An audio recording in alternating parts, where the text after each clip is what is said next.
আপনাদেরকে চূড়ান্তভাবে বলতে চাই, এই কোরআন অবমাননাকারী যে করেছে তাকে কয়দিন অ্যারেস্ট করে তারপর ছেড়ে দিয়ে এই সব টালবাহানা চলবে না।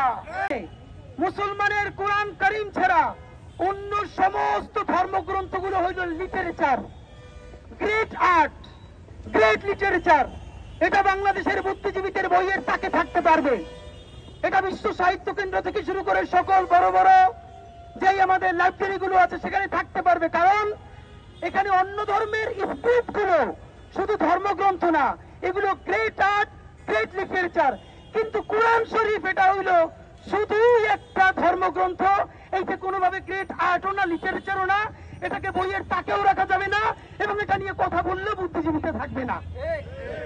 এই হলো আমাদের অবস্থা। বাংলাদেশের মুসলমান হইল 90% পপুলেশন উইথ 9% পাওয়ার। তার এই সমাজে কোনো স্টেক নাই, তার কোনো মালিকানা নাই, তার কোনো শরিকানা নাই। বন্ধুরা, একটা কথা বলে আপনাদেরকে শেষ করতে চাই। এই যে দুর্গা পূজায় কোন ধরনের ঝামেলা করতে পারল না দিল্লির দোসরেরা, আওয়ামী লীগের গণহত্যাকারীরা, এই মাসে জুলাই সনদ বাস্তবায়নের জন্য সব থেকে গুরুত্বপূর্ণ মাস। দিল্লির দোসর, দাবিদার এবং লীগের গণহত্যাকারীরা চাচ্ছে যে কোনো ধরনের সাম্প্রদায়িক উস্কানি দিয়ে হোক অথবা অশান্তি তৈরি করে হোক বাংলাদেশে অতি দ্রুত একটা সহিংস পরিস্থিতি তারা ঘটাতে চায়, যার মাধ্যমে জুলাই সনদকে ব্যাহত করে বাংলাদেশের স্থিতিশীলতা নষ্ট করে দেওয়া যায়। এর চূড়ান্ত প্রমাণ তারা পার্বত্য চট্টগ্রামে চেষ্টা করেছিল। আপনারা দেখেছেন, স্বরাষ্ট্র উপদেষ্টা পর্যন্ত বলেছে পার্বত্য চট্টগ্রামের অবৈধ অস্ত্রগুলো আমাদের প্রতিবেশীর সীমান্ত থেকে এসেছে। বাংলাদেশের দেশপ্রেমিক মানুষদের সহযোগিতায়, আল্লাহ তাআলার অশেষ রহমতে সেই ষড়যন্ত্র আমরা সবাই মিলে মোকাবেলা করেছি। বন্ধুরা, এবার শুরু হবে। আজকে দেখবেন কেউ কোরআন শরীফ পায়ে মারাচ্ছে, কালকে দেখবেন কোরআন শরীফ পুড়িয়ে দিচ্ছে। এখন আমাদের একটা কথা, আমাদের এই লোক যদি অসুস্থ হয় তাহলে আজকে যে কোরআন শরীফ পোড়াইলো, আগামীকালকে যে সে আবার পোড়াবে না বা পালাবে না, তার নিশ্চয়তা কি আপনি আমাকে বলেন? সে যদি অসুস্থ হয় তাহলে সে হয়তো মানসিক হাসপাতালে থাকবে, পাগলাগারুতে থাকবে, অথবা সে ট্রিটমেন্টে থাকবে। কিন্তু আপনি তাকে প্রকাশ্য দিবালোকে ছেড়ে দিয়ে আপনি মানুষের কলিজে আঘাত করবেন, তারপরে আমরা যখন তার বিচার চাইব তখন বলবেন যে অসুস্থ মানুষের সাথে এটা হয় না। তাহলে আপনি আসলে কি চান পরিষ্কার করে বলেন। বন্ধুরা, আমরা অত্যন্ত একটা ব্যাপারে আতঙ্কিত এবং আশঙ্কা প্রকাশ করছি। এটা না হোক, আমরা আপনাদের কাছে দোয়া চাই। এমন ঘটতে পারে এই দেশে এই কাজটা করলো, আপনি দেখবেন এক সপ্তাহ, এক মাস বা কোনো একটা সময় দেশি অথবা বিদেশি কোনো এজেন্সি তাকে হত্যা করতে পারে। হত্যা করার পর 1 মিনিটের মধ্যে ঢাকার 133 জন বুদ্ধিজীবী ন্যারেটিভ সেট করে ফেলবে যে যেই ইসলামপন্থীরা বলেছিল তাকে হত্যা করতে হবে কোরআন পাড়ানোর দায়ে, তারাই তাকে হত্যা করেছে। সুতরাং বাংলাদেশের ইসলামিস্টরা, মুসলমানরা একজন হিন্দুকে হত্যা করেছে। এখন বাংলাদেশের হিন্দুদেরকে বাঁচানোর জন্য অবশ্যই ভারতকে এখানে ইন্টারভিন করতে হবে।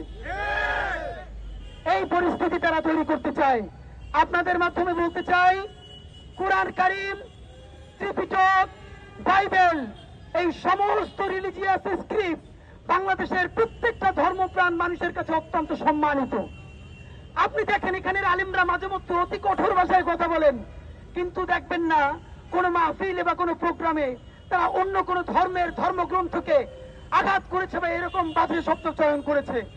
যদি কেউ ভুলেও করে থাকে, আপামর মুসলমান দেশপ্রেমিক মানুষ তার বিরুদ্ধে সব থেকে বড় প্রতিবাদ জারি রাখে।